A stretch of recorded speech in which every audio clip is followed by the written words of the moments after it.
It was an autumn evening, a couple weeks before Thanksgiving in 2010. My husband and I lived in the woods outside a small town. In a small, very rural county, we worked an hour's drive away in the next major city. He had been called to work late at the last minute, so we had gotten home late. I was stressed when we got home after sitting in his truck for 2 hours after my own job was over. He decided to eat leftovers, but I wanted a salad. So I opted to drive to the small non-chain grocery store in the neighbouring small town. Where I live, there is a lot of wooded area with no civilization in some areas for miles, since a lot of it is national forests. There are lakes, rivers, ponds, marsh, swamps and lots of woods. Not to mention we live near the Gulf of Mexico, so there are public beaches also. So, after the stressful evening, I didn't mind too much having to go out to the store. I felt the need for some time alone with my music in my car, just to unwind. It was a time of year when it gets dark early, so it was pitch dark outside. I left my cell phone plugged in on the counter in the kitchen. Smart, I know, which I always did when I got home from work. The ride through the woods to the mom and pop grocery store, where they sold really great vegetables, was uneventful. I grew up in the area, and it has, for the most part, always been safe. As I drive up at the store, I noticed a lone car sitting in the parking lot, right in front of the store.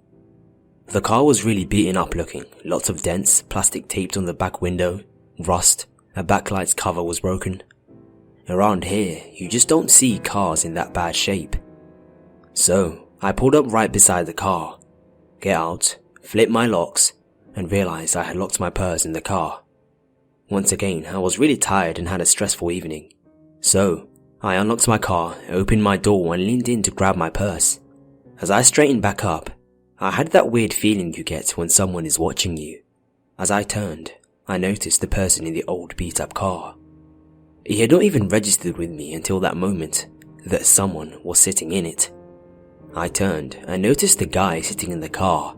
He looked about 40-ish and had long grey hair and a beard and looked unkempt. He gave me this creepy, weird, slow, from top to bottom look, and then back up. It wasn't the kind of look like some guy would do, like how you doing, if you know what I mean. I caught his eyes, and he just gave me this evil smile and had this cold, dead look in his eyes. He was just creepy, and I just got some real bad, evil vibes from him. I purposely ignored him and headed into the store. And as I was going in, another guy was coming out. He looked a little younger, just as unkempt, but I tried not to notice him much. I just wanted to get inside and away from the other one. While in the store shopping, I kept having this gnawing feeling at the back of my mind, like a dread, like something is just wrong, and I finally realized that the strange guy had really creeped me out. It's hard to describe an encounter like that, but it kind of stays with you. Anyways, I paid for my purchases and I know the lady that cashiers there, so I told her what happened and we sort of made a small talk about the two guys. She said the other one had told her they were from another state, camping in the woods somewhere around there. She didn't remember where he said. After paying for my few purchases, I went out to my car. I was glad I didn't see the beat up car. I get in my car and put my bag of groceries and purse on the driver's seat and turn on my music and cross the parking lot heading for the highway. In a nice ride through the woods to my house. I noticed a car came up behind me from the road, which is way over to the other side of the grocery store. And it's the beat up car and the creepazoid passengers. I pull out on the road and they pull out behind me. Okay, I told myself, they'll probably pull off on one of the side roads. They're probably camping somewhere around here. So, once I'm out of that area, driving through the woods, heading to an intersection where I make the turn to go home. The car stays right behind me. Then, they get right up on my back bumper and turn their bright lights on. I speed up. They speed up. I slow down. They slow down.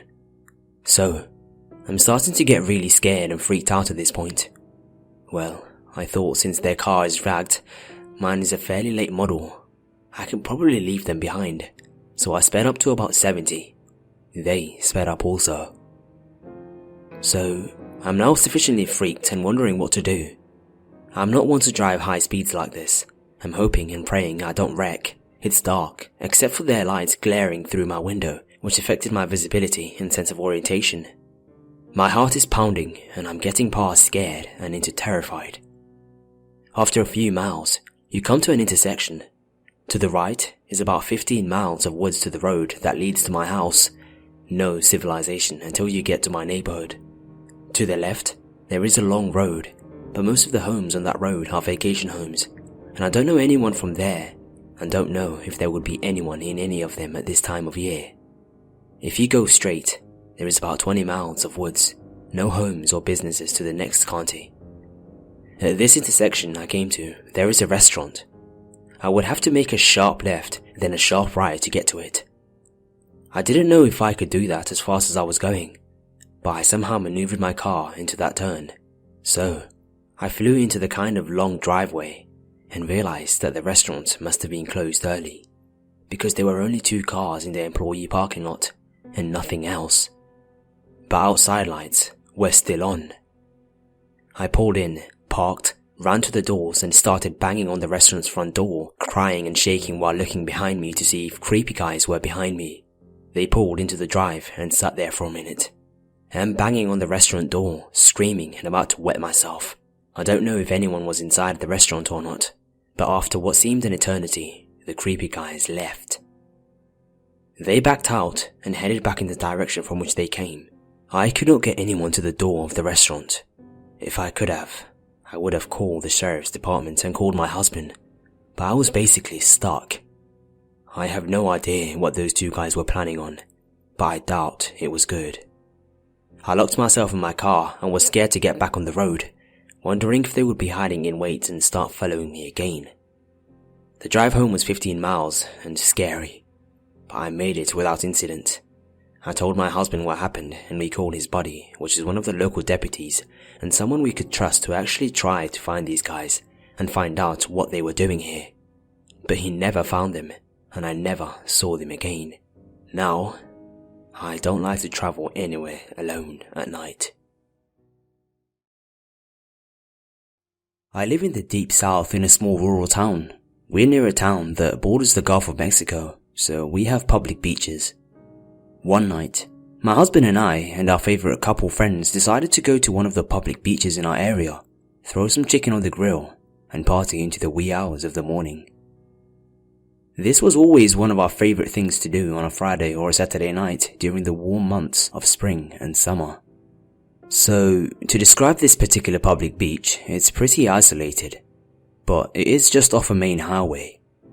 At night, the occasional 18-wheeler and other cars pass, but not a steady stream, just vehicles here and there. But the picnic tables are in a long straight line with the building housing the restrooms, kind of in the center. Past the tables, there is a wide expanse of white sand and the beach past that. So the beach is on one side and the road is on the other side. So, soon as the 4 of us get to the beach, our hubbies want to drive into the next town to buy beer. So, they leave. And my friend and I, Jana, are sitting on top of a picnic table, catching up on gossip, laughing, occasionally turning the kitchen on the grill, etc. I have stayed here before and have never thought anything of being afraid. It's always been safe and most of the time nobody stops here at night unless they are going to use the public restrooms. Anyway, our husbands had not been gone for long when a van passes by. The van slowed down as it was passing the beach. You can see everything from the road as the area where the picnic tables are is well lit. We just glanced at the van and kept talking, but after a minute or so, the van came back. I'm a little nervous because from the time I was a child, I've had quite a few creepy encounters, but I kind of shrugged my nervousness off, thinking maybe it was just someone coming to use the public restroom, or even possibly someone we know. So, the way the tables are situated, they each have several parking spaces in front. Where you pull in, the front bumper of your car would be facing the tables, but they pulled in sideways, taking up several spaces, where the passenger side was facing us. My friend Jana and I just looked at each other, kind of wondering what's up with this. This guy gets out of the driver's side and walks around to where we were. The side door slides open and a guy climbs out and just kind of leans against the side of the van. I could see another guy in the back seat, but didn't get a good look at him. The guy in the passenger side seat did not get out, but kept looking around nervously. So, the driver walks around to where we were sitting and says, "Good evening, how you lovely ladies doing?" Or something goofy like that. All the guys had longish hair, and the guy leaning against the side of the van looks like a biker. He was tall, kind of chubby, had long brownish hair, and had a bandana tied around the back of his head. So, we are trying to be polite without encouraging anything. The driver was the only one that talked to us, which I thought was strange. The guy standing by the van had his arms crossed and just looked mean. The driver asked what such lovely ladies like ourselves were doing here all alone. Of course, we explained our husbands had gone to the store and should be back any minute. He invited us to go partying with them. And of course, we told him thanks for the offer, but we were going to wait for our husbands. At this point, Jana and I are both feeling really nervous. A highway patrol car passed by at that time. The guy on the driver's side looked like he was freaking out then. He'd been nervously looking behind them and stuff. He finally said, "Hey Carl, yeah, I'll get them in the car and let's get out of here, man." Thank God, my husband's familiar vehicle drives up just a few seconds later. The guy leaning against the van got back inside. Carl shook hands with my husband, looked kind of self-conscious, and kind of politely got back in the van, and they drove away. My creepometer that lets me know when something or someone's not right was rising to the top.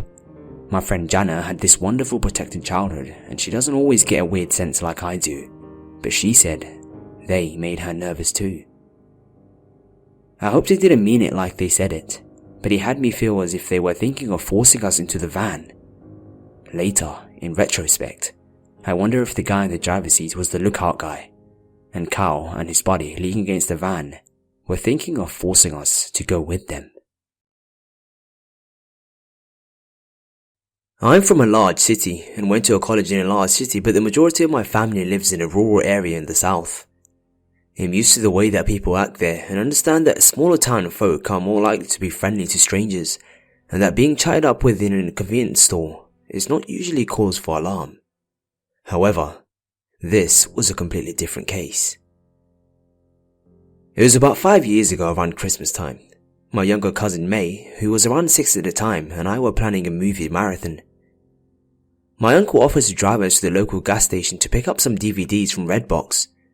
He waited in the car while May and I picked out movies and gave us some cash to run inside and buy 2 cups of hot chocolate. I remember the gas station being weirdly crowded, which I suppose is the reason this was able to happen. As soon as May and I walked inside and headed for the coffee hot chocolate machine, I noticed a grungy, bordering on homeless looking guy leaning against one of the freezer doors where they keep the ice cream and other frozen stuff. He made intense eye contact with me, and then began to stare intently at May. I don't know how else to explain it, except that my stomach dropped. My heart started to beat a little quicker. I still remember exactly how I felt, just that this guy was not right. May was completely oblivious and was concentrating hard on filling her hot chocolate mug up as much as she could. The guy made it over to us and just sort of grunted and stared. I ignored him until he looked at me and said, "Does your daughter need a coat? It's really cold outside for her to be dressed like that." I quickly explained that she was not my daughter, and that our family was waiting for us in the warm car outside, and that she didn't need a coat. Instantly, his entire demeanor shifted. Like he was angry that his first attempt didn't work. "Come on, I've got a nice extra coat in my truck. Perfect for a girl your daughter's age. I'm just parked out back." The alarm bells really started to go off then. I firmly told him no, and ignored him again. He got even more mad. "You're a terrible excuse for a mother. You let your child walk around exposed like that in the cold, and you won't just come out to my truck to get a coat for her?" At this point, May is looking at me like, what the fuck? And I'm keeping her behind me, away from this creep. I remember looking around me for help, but no one was paying any attention.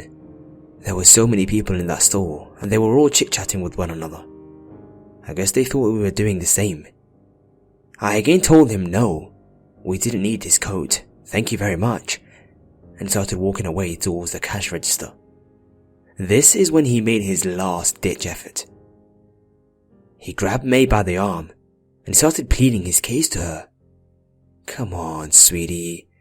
Don't you want to see the cool coat I have in my truck? Forget what your mummy says and just come see it. I was super pissed at this point and yanked May away from him. She was starting to tear up a little from confusion and fear, and the guy just stood there, fuming. We quickly paid, ran to the car, told my uncle what happened in a big rush, and his response was basically, I wasn't there, so there isn't much I can do about it. We went home, watched our movie, and May seemed to completely forget about it. I didn't though, and it still creeps me out to this day. I really hope that guy was just a weird old grandpa who actually did have a coat in his truck. But my gut says there was something more sinister going on.